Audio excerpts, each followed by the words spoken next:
오늘부터 잠언 좀 살펴보도록 하겠습니다. 잠언 한 1장에서 9장까지 볼 텐데 오늘은 잠언 1장 1절 전체를 읽겠습니다. 1장 1절에서 33절까지 한 목소리로 같이 읽습니다. 시작.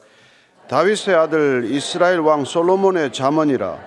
이는 지혜와 훈계를 알게 하며 명철의 말씀을 깨닫게 하며 지혜롭게 공의롭게 정의롭게 정직하게 행할 일에 대하여 훈계를 받게 하며 어리석은 자를 슬기롭게 하며 젊은 자에게 지식과 근실함을 주기 위한 것이니, 지혜 있는 자는 듣고 학식이 더할 것이요 명철한 자는 지략을 얻을 것이라. 잠언과 비유와 지혜 있는 자의 말과 그 오묘한 말을 깨달으리라. 여호와를 경외하는 것이 지식의 근본이거늘 미련한 자는 지혜와 훈계를 멸시하느니라. 내 아들아, 내 아비의 훈계를 들으며 내 어미의 법을 떠나지 말라. 이는 내 머리에 아름다운 관이요 내 목에 금사슬이니라. 내 아들아, 악한 자가 너를 꾀할지라도 따르지 말라. 그들이 내게 말하기를 우리와 함께 가자.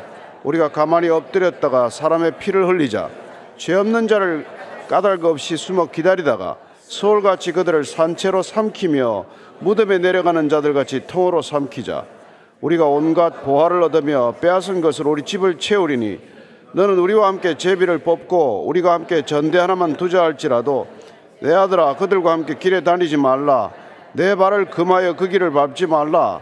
대저 그 발은 악으로 달려가며 피를 흘리는 데 빠름이니라. 새가 보는 데서 그물을 치면 헛이르겠거늘 그들이 가만히 엎드리면 자기의 피를 흘릴 뿐이요 숨어 기다리면 자기의 생명을 해할 뿐이니, 이익을 탐하는 모든 자의 길은 다 이러하여 자기의 생명을 잃게 하느니라. 지혜가 길거리에서 부르며 광장에서 소리를 높이며 시끄러운 길목에서 소리를 지르며 성문 어귀와 성중에서 그 소리를 발하여 이르되, 너희 어리석은 자들은 어리석음을 좋아하며 거만한 자들은 거만을 기뻐하며 미련한 자들은 지식을 미워하니 어느 때까지 하겠느냐. 나의 책망을 듣고 돌이키라. 보라, 내가 나의 영을 너희에게 부어주며 내 말을 너희에게 보이리라. 내가 불렀으나 너희가 듣기 싫어하였고 내가 손을 폈으나 돌아보는 자가 없었고 도리어 나의 모든 교훈을 멸시하며 나의 책망을 받지 아니하였은즉, 너희가 재앙을 만날 때 내가 웃을 것이며 너희에게 두려움이 임할 때 내가 비웃으리라. 너희의 두려움이 광풍같이 임하겠고 너희의 재앙이 폭풍같이 이르겠고 너희에게 근심과 슬픔이 임하리니, 그때 너희가 나를 부르리라. 그래도 내가 대답하지 아니하겠고 부지런히 나를 찾으리라. 그래도 나를 만나지 못하리니, 대저 너희가 지식을 미워하며 여호와 경외하기를 즐거워하지 아니하며 나의 교훈을 받지 아니하고 나의 모든 책망을 업신여겼음이니라. 그러므로 자기 행위의 열매를 먹으며 자기 꾀에 배부르리라. 어리석은 자의 퇴보는 자기를 죽이며 미련한 자의 안일은 자기를 멸망시키려니와, 오직 내 말을 듣는 자는 평안히 살며 재앙에 두려움이 없이 안전하리라. 아멘. 이 잠언은 지금으로 따지면 정확히 한 2900년 전에 편집이 된 것이죠. 주로 솔로몬의 얘기들이지만은 몇 차례 편집을 거치면서 아굴의 얘기도 있고 또 르무엘이라고 하는 사람의 얘기도 들어가 있습니다. 30장에 걸쳐서 이렇게 31장에 걸쳐서 잠언이 편집이 되었는데, 주로 이제 솔로몬이 했던 말들, 이제 또 뭐 고대 중근동에서 이렇게 수집한 얘기들, 이런 것들이 들어가 있겠죠. 그래서 보면은 이 열왕기상에 보면은 이 솔로몬이 잠언을 많이 말했다는 것을 기록하고 있어요. 열왕기상 4장 32절 보면 이렇게 되어 있습니다. 그가 잠언 3000가지를 말하였고 그의 노래는 1005편이며, 정말 참 엄청난 얘기를 한 것이죠. 이 잠언 3000가지를 말할 수 있었던 지혜, 그 원천이 어디겠어요? 하나님으로부터 그가 얻은 것이죠. 그렇습니다. 그는 뭐 왕위에 오를 때 이렇게 부와 무슨 뭐 권력이나 재물을 구하지 않았습니다. 그는 먼저 지혜를 구했던 사람이죠. 그래서 보면은 역대하를 보면은 그가 그런 지혜를 구했던 것을 이렇게 기록을 하고 있습니다. 역대하 1장 11절 12절 말씀입니다. 시작. 하나님이 솔로몬에게 이르시되 이런 마음이 내게 있어서 부나 재물이나 영광이나 원수의 생명멸하기를 구하지 아니하며 장수도 구하지 아니하고 오직 내가 내게 다스리게 한 내 백성을 재판하기 위하여 지혜와 지식을 구하였으니 그러므로 내가 내게 지혜와 지식을 주고 부와 재물과 영광도 주리니 내 전에 왕들도 이런 일이 없었거니와 내 후에도 이런 일이 없으리라. 그는 정작 지혜를 구했는데 하나님께서는 지혜를 구한 솔로몬에게 지혜를 주셨을 뿐만 아니라 여기 보니까 부와 재물 이런 것들을 다 같이 주셨다는 것이요, 영광도 같이 주셨다는 것입니다. 따라서 인간에게 이런 것들은 선택사항이 아니라는 것을 알 수 있어요. 부도 필요하고 재물도 필요하고 인간으로 살아가면서 필요한 것들이 있다는 것입니다. 근데 무엇을 먼저 구했느냐에 따라서 그 모든 것이 주어지기도 하고, 따라서 우리가 이런 것들은 선택의 문제가 아니라 우선순위의 문제라는 것을 알게 됩니다. 따라서 지혜란 무엇을 먼저 구할 것인가, 먼저 내 인생의 앞에 둘 게 뭔가, 이걸 분별하고 판단하는 그런 놀라운 일이라는 거예요. 그 우선순위가 맞으면 다 주어질 텐데 그 우선순위가 빗나가면 다 잃어버린단 말이에요. 이게 예수님 신약에 오면은 내가 먼저 하나님의 나라와 그 의를 구하라, 그리하면 내가 내게 필요한 모든 것을 더하리라 약속하신 것이나 그 맥이나 흐름이 다르지 않아요. 그 지혜를 이렇게 구한다는 것이 그토록 중요하다는 것입니다. 따라서 어떻게 보면 지혜를 의인화해서 여기서는 부모가 아들에게 얘기하는 것처럼도 되어 있고 하지만은 궁극적으로 이 지혜라는 말 자체가 정말 우리가 인생을 살아가면서 제대로 된 분별력, 통찰력, 이해력 이런 것들의 원천이 되기 때문에 다른 어떤 것보다도 이걸 갖추지 않으면 그 이외에 가지는 모든 소유가 지혜 없는 자에게는 재앙이 될 뿐이란 말이에요. 있으면 있을수록 인생이 망가지는 일이 생기는 거예요. 아니 칼을 쓸 수 없는 사람에게 칼이 주어지면 뭐합니까? 그렇잖아요. 그래서 오늘 이 지혜에 대해서, 솔로몬의 잠언에 대해서 한번 읽어가면서 우리가 한번 지혜란 뭔지 다시 한번 살펴보겠습니다. 다윗의 아들 이스라엘 왕 솔로몬의 잠언이라. 자, 2절부터 4절까지 같이 읽을까요? 시작. 이는 지혜와 훈계를 알게 하며 명철의 말씀을 깨닫게 하며 지혜롭게 공의롭게 정의롭게 정직하게 행할 일에 대하여 훈계를 받게 하며 어리석은 자를 슬기롭게 하며 젊은 자에게 지식과 근신함을 주기 위한 것이라. 지혜와 훈계, 명철의 말씀이겠지만 지혜라는 것은 정말 분별하는 것이죠. 우선순위를 아는 것이에요. 지식을 바르게 사용할 줄 아는 것입니다. 만약 알면 뭐해요? 그걸 제대로 쓸 줄 모르면. 근데 이게 인간에게 있는 게 아니란 말이에요. 인간에게는 지혜가 사실 없어요. 인간이 그 많은 지식을 가지고 이렇게 살아가는 걸 보십시오. 왜냐하면 그 지식을 가지고 자기의 이익을 극대화하기 때문에 그건 어리석음에 속하는 거란 말이에요. 성경이 말하는 지혜라는 것은 하나님을 기준으로 놓는 데서부터 비롯되어야 되는데 세상은 자기를 중심에 두고 자기를 최우선 순위에 두기 때문에 아무리 열심히 살고 부지런히 살고 죽도록 힘을 다해 살아도 그 끝은 결국 파멸이란 말이에요. 죽음에 이르는 것밖에 아무것도 없단 말이에요. 훈계는 이게 가르침 중에서 이게 징계가 포함이 되어 있는 뜻이에요. 명철은 이건 이해력과 통찰력을 말하는 것입니다. 이런 것들이 이게 깨달아지는 것, 알게 하고 깨닫게 하고 또 훈계를 받게 하고 또 어리석은 자에게는 지식과 근신함을 주기 위한 것이다. 이 네 가지 동사를 한번 보십시오. 알게 하다, 깨닫게 하다, 받게 하다, 주게 하다. 여러분, 이게 우리가 구원에 이르는 길과도 맥락이 같이 닿아 있어요. 우리가 지혜로워야 한다는 게 궁극적으로는 성경의 지혜는 구원에 이르는 것입니다. 따라서 우리가 이걸 알게 되고 깨닫게 되고 따라서 우리의 부족함을 아는 자각으로부터 시작이 되어서 내가 무엇이 필요한지를 그걸 인식하게 되고 그리고는 궁극적으로 내가 그걸 받고자 하는 그런 열망을 갖게 되고, 그리고 받고 나서 깨닫게 되는, 내가 내 존재를 전체적으로 수긍하게 되는 이런 일련의 과정을 보면은 우리가 구원에 이르는 것과 다르지 않다 이 말이에요. 그래서 지혜로운 자들은 지혜의 궁극적인 목적은 구원에 이르는 것이다, 이렇게 한번 생각해 볼 필요가 있지 않습니까? 로마서 10장 10절을 보면은 이렇게 되어 있어요. 시작. 사람이 마음으로 믿어 의에 이르고 입으로 시인하여 구원에 이르느니라. 마음으로 일단 이 자각이 되어야 돼요. 인식이 되어야 돼요. 마음으로 무슨, 그리고 의에 이르고 입으로 시인하고 수긍하고, 그리고는 구원에 이른다. 이 바울이 통찰해낸 구원의 과정, 이게 구약에서 우리가 오늘 이 잠언서를 펼치면서 잠언을 통해서 우리가 어떻게 지혜로운 삶에 이르느냐, 궁극적인 그 지혜의 원천으로부터 우리가 그걸 받아서 어떻게 지혜에 이를 수 있냐, 이게 알고 깨닫고 받고 또 이렇게 주는 것에 대한, 이걸 우리가 잘 이해할 필요가 있다 이 말이죠.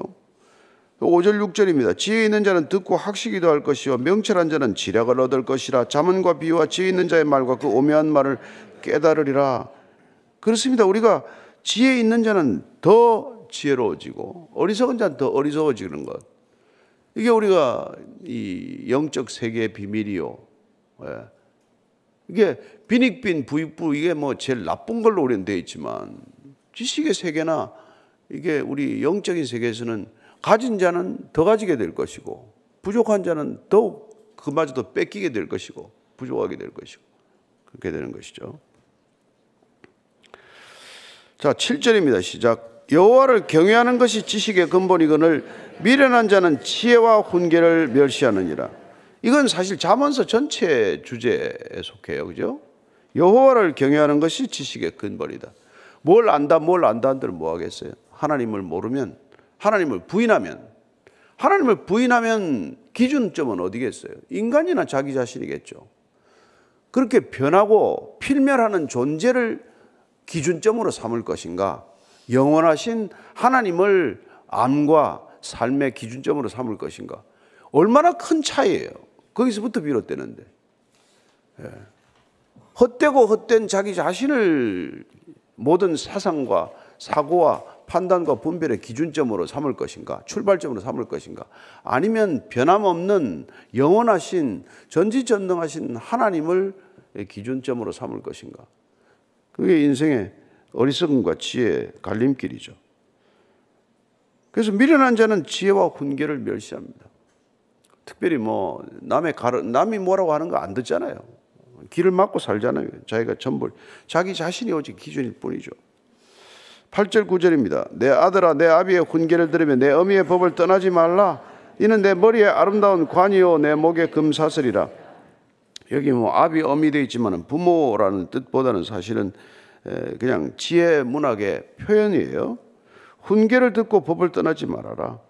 그 상급이 있다. 반드시 상급이 있다. 그 가르침을 따르고 이 지혜의 가르침을 따르게 되면 그 상급은 뭡니까? 이건 아름다운 관, 목의 금사슬, 존귀와 영광을 뜻하는 것이죠. 반드시 있다는 것입니다.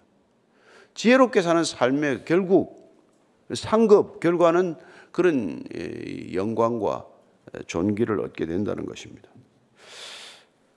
그러나 인간들은 그걸 따르기보다도 뭘 더 따르는지를 10절 이하는 이렇게 말합니다. 쭉 한번 16절까지 읽겠습니다. 시작. 내 아들아, 악한 자가 너를 깰지라도 따르지 말라. 그들이 내게 말하기를 우리와 함께 가자. 우리가 가만히 엎드렸다가 사람의 피를 흘리자. 죄 없는 자를 까닭없이 숨어 기다리다가 소울같이 그들을 산채로 삼키며 무덤에 내려가는 자들같이 통으로 삼키자. 우리가 온갖 보화를 얻으며 빼앗은 것으로 우리 집을 채우리니 너는 우리와 함께 제비를 뽑고 우리와 함께 전대 하나만 두자 할지라도 내 아들아, 그들과 함께 길에 다니지 말라. 내 발을 금하여 그 길을 밟지 말라. 대저 그 발은 악으로 달려가면 피를 흘리는 데 빠름이니라. 여기 보니까 뜻밖의 지금 이 잠언의 1장 첫 서두에 이 뭐 강도들 얘기가 나와요. 묻지마 살인하는 사람들 얘기가 나와요. 그러니까 죄 없는 자를 까닭없이 숨어서 기다리다가, 아무나 숨어서 기다리다가 해치면 어때?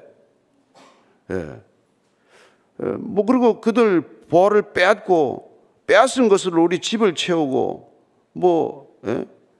이렇게 살고 하면 어떠냐는 거예요. 왜 이게 강도 얘기를 비유로 삼았을까요? 그런데 그들과는 절대 그렇게 폭력적이고 조직적이고 악한 일들을 꾀하는 자들과는 그야말로 절대로 한패가 되지 말아라. 어떤 일이 있어도 그들과 한패가 돼서는 안 된다. 그런데 사실은 우리가 그렇게 그런 사람들하고 그렇게 잘 어울리지는 않잖아요. 그래서 왜 이 극단적인 표현을 써서 이들을 앞에 내세웠느냐? 그게 17절부터 19절을 읽으면 이게 아기가 맞듯 이해가 되는 얘기예요.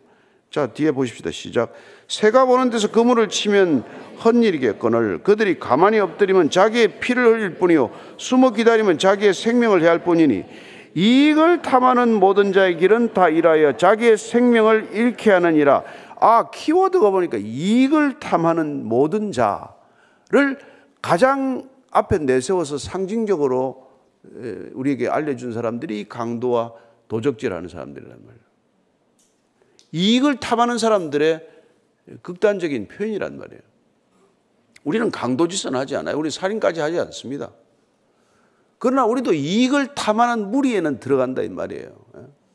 그런데 그렇게 그 남의 목숨을까지 빼앗는 자들은 보면은 숨어서 온갖 나쁜 짓을 하다가 하는데 그 발은 악으로 달려가고 피를 흘리는 데는 빠른데 그렇게 한들 보십시오. 새가 보는 데서 그물을 쳐봐야 헛일이다. 그렇게 해서 살아봐야 새가 보는 데서 그물 치는 일을 헛일이라는 게 무슨 뜻이겠죠? 반말은 이게 낱말은 새가 듣고 반말은 쥐가 듣는다는 말이 뭐예요? 우리 그런 말 있잖아요. 아무리 은밀한 일을 행하더라도 그 은밀한 일을 지켜보는 존재가 있다라는 뜻이란 말이에요. 우리가 아무리 비밀리에 무슨 일을 해도 인간들은 그걸 숨긴다고 생각을 하지만 그것을 가지고 인간이 그렇게 숨어서 하는 일도 은밀한 것을 살펴보는 분이 있다 계신다 이 말이에요. 그래서 그분이 계시기 때문에 그 모든 것들이 허사다, 헛일이다, 헛수고다.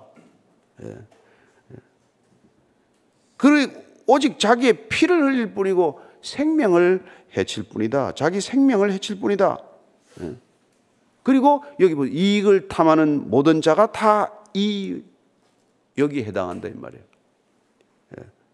따라서 탐욕이라는 것은 여러분 이건 우선순위가 잘못된 걸 얘기해요. 욕구 자체를 여러분 탐욕이라고 말하지 않잖아요. 우리는 욕망을 다 가지고 있지만 잘못된 우선순위를 가진 욕망을 탐욕이라고 말한다는 말이에요. 그걸 가지고 살아가는 사람은 반드시 이렇게 어리석은 삶을 살게 되어 있다는 거예요.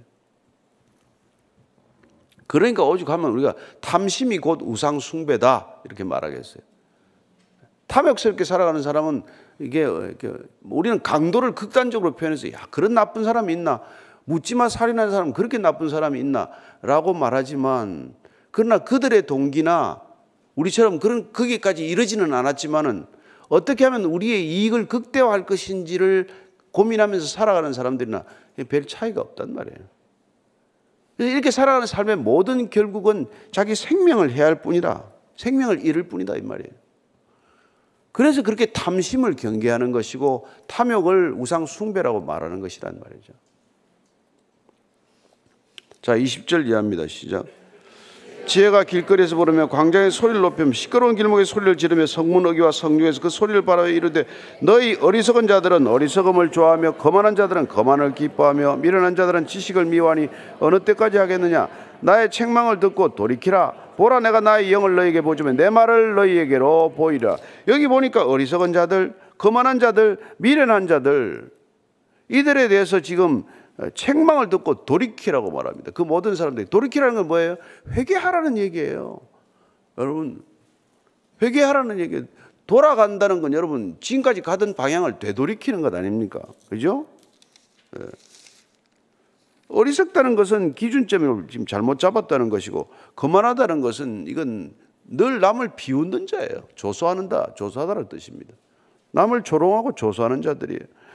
미련한 자들은 단순해서 생각을 좀 더 깊이 할 줄 모르는 사람들이죠.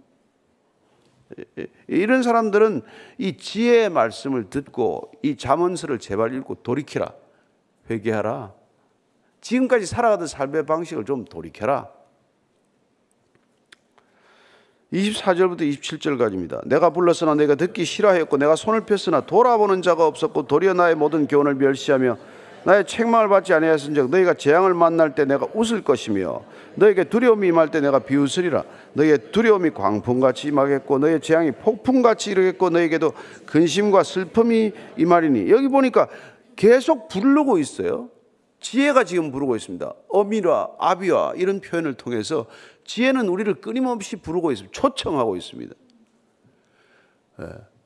그래서 이 지혜라는 말에 우리가 예수님을 넣어서 읽어도 뭐 차질이 없어요. 예수님은 우리를 부르고 계십니다. 늘 부르셨어요. 늘 다가오셔서 우리를 초청하셨습니다. 그분은 길거리 사방에 나가서 아무나 데려오라고 초청했습니다. 다만 우리가 바빠서 못 갑니다. 뭐 결혼해서 못 갑니다. 새 집을 사서 못 갑니다. 밭을 새로 일군다고 못 갑니다. 그렇게 초청을 거부했을 뿐이란 말이에요. 그 초청을 거부했더니 결과는 뭡니까? 두려움이 임해가지고 두려움이 광풍같이 임하고 재앙이 폭풍같이 이르겠고 근심과 슬픔이 임했다라고 말합니다. 여러분, 하나님의 초청을 거절한 사람, 예수 그리스도의 초청을 거절한 사람이 겪는 결과라는 것은 두려움, 재앙, 근심, 슬픔 이런 것들이 왜 오냐? 구약적 표현으로는 지금 지혜를 거절해. 지혜가 초청하는데 그 지혜를 거절했더니 이런 것이 왔고, 우리가 신약적 표현을 한다면 그리스도의 초청을 거부했더니 이 모든 결과를 자초하고 만 거예요. 그래서 끊임없이 두려워하고 불안해하고, 얼마나 많은 사람들이 요새 잠 못 잡니까? 얼마나 많은 사람들이 여러분 공황장애를 겪습니까? 얼마나 많은 사람들이 우울증에 시달립니까? 여러분, 약 먹는 사람이 한둘이 아니에요. 젊은 애들까지도 이래요. 무엇 때문에 그런 일이 일어난지 모르죠. 지혜의 초청을 거절했기 때문에, 예수 그리스도의 부르심에 응답하지 않았기 때문에 두려움은 광풍같이 임할 것이고 재앙은 폭풍같이 이를 것이고 근심과 슬픔은 떠날 날이 없는 것이죠. 그때 너희가 나를 부르리라. 그래도 내가 대답하지 아니하겠고 부지런히 나를 찾으리라. 그래도 나를 만나지 못하리니 대저 너희가 지식을 미워하며 여호와 경외하기를 즐거워하지 아니하며 나의 교훈을 받지 아니하고 나의 모든 책망을 없인 여겼음이니라. 그러므로 자기 행위의 열매를 먹으며 자기 꽤 배부르리라. 그렇게 불러도 대답하지 않고 이제는 너희들이 뒤늦게 찾아봐야 안 된다는 거예요. 자, 무슨 말입니까? 때가 있다는 거예요. 때가. 부를 때 응답해야 될 때가 있다는 거예요. 자, 지금은 구원의 때입니다. 부르시면 구원에 응해야 돼요. 때를 놓치면 무슨 소용입니까? 적절한 때가 있다는 거예요. 너무 혼기를 놓치지 마세요. 아니, 그래도 가임 기간이 있을 때 그래도 결혼해야 되는 거 아니에요? 때가 있다는 거예요. 그 뒤에 나중에는 뭐 찾아도 뭐 응답이 없을 것이고 내가 청혼해도 돌아보지도 않을 것이고 그렇게 되는 것이죠. 적절한 시간이 다 있다는 거예요. 적절한 시간이. 아침 시간, 이때는 우리가 지혜의 귀를 기울여야 할 때란 말이에요. 이 늦잠을 자고 말이죠. 해가 중천에 뜰 때까지 있고 말이죠. 이러면 인생이 두려움이 광풍같이 임하게 돼 있다 이 말이에요. 깨야 될 때 깨고 자야 될 때 자고 이것만 잘해도 지혜롭게 살 텐데, 자야 될 때 깨어 있고 깨어 있어야 할 때 자고 이러다가 인생이 그냥 엇갈리는 거예요. 그래서 32절 33절입니다. 시작. 어리석은 자의 태보는 자기를 죽이며 미련한 자의 안일은 자기를 멸망시키려니와 오직 내 말을 듣는 자는 평안히 살며 재앙에 두려움이 없이 안전하리라. 그래서 어리석은 자의 태보는 결국은 안일은 자기를 멸망시키고 만다. 자멸하고 만다는 거예요. 누가 뭐 밀었습니까? 덩을 떠밀었습니까? 어쨌습니까? 자기가 자멸의 길을 가는 거예요. 오직 이 지혜의 귀를 열고 있는 사람들은 유익이 뭡니까? 그 유익은 두려움이나 재앙과 근심과 슬픔과는 달리 평안, 두려움이 없이 없는 안전함, 평안과 안전함의 원천이 바로 여기 있구나 이런 거예요. 우리가 살고 있는 세상은 여러분 두렵게 마땅히 두려워요. 힘듭니다. 우리가 사는 곳은 바벨론이에요.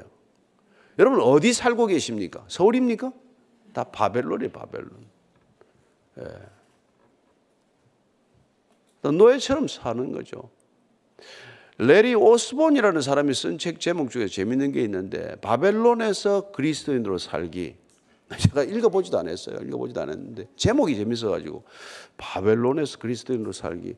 책을 읽을 시간은 없고 잠깐 서평을 봤는데, 다니엘 얘기예요. 다니엘이 얼마나 어려움을 많이 겪었습니까? 그 바벨론에 살면서 그가 한 가지 기억했던 사실은, 이 바벨론이라도 또 내가 겪는 어떤 어려움이라도 하나님보다 크지 않다는 사실을 잊지 않았다. 그게 바벨론에서 그리스도인으로 살아야 되는 삶의 자세란 말이에요. 그게 그리스도인이 지혜롭게 바벨론에서 사는 방법이란 말이에요. 여러분, 결국은 우린 다 바벨론에서 사는 존재예요. 그래서 우리는 정말 포로로 끌려간 것처럼 살아가지만, 그러나 이 땅에서 우리가 어떻게 그리스도인으로 살 것인가, 어떻게 우리가 이 시대를 살아낼 것인가, 이 시대를 원망하고 탓할 것인가, 왜 하필 제게 이런 일이 닥칩니까? 늘 불평과 불만을 입에 달고 살 것인가, 아니면은 지혜롭게 하나님의 지혜를 가지고 제대로 살아낼 것인가, 이걸 오늘 우리가 이 시대 잠언을 읽는 이유가 되어야 할 것입니다.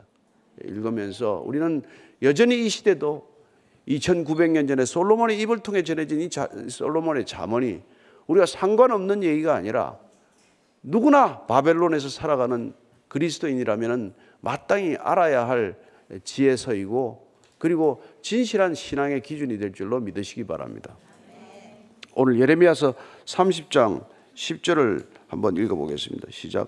여호와의 말씀이니라. 그러므로 나의 종 야곱아, 너는 두려워하지 말라. 이스라엘아, 놀라지 말라. 내가 너를 먼 곳으로부터 구원하고 내 자손을 잡혀가 있는 땅에서 구원하리니, 야곱이 돌아와서 태평과 안락을 누릴 것이며 두렵게 할 자가 없으리라. 아멘. 우리가 하나님을 믿고 있으면 여러분, 결국은 포로에서 돌아오게 할 것이고, 진정한 진리 안에서 자유를 경험하게 할 것이고, 그리고 각자에게 부어주신 보혜사 성령으로 인해서 놀랍게도 잃어버리지 않는 기쁨과 평강을 누릴 수 있을 줄로 믿으시기 바랍니다.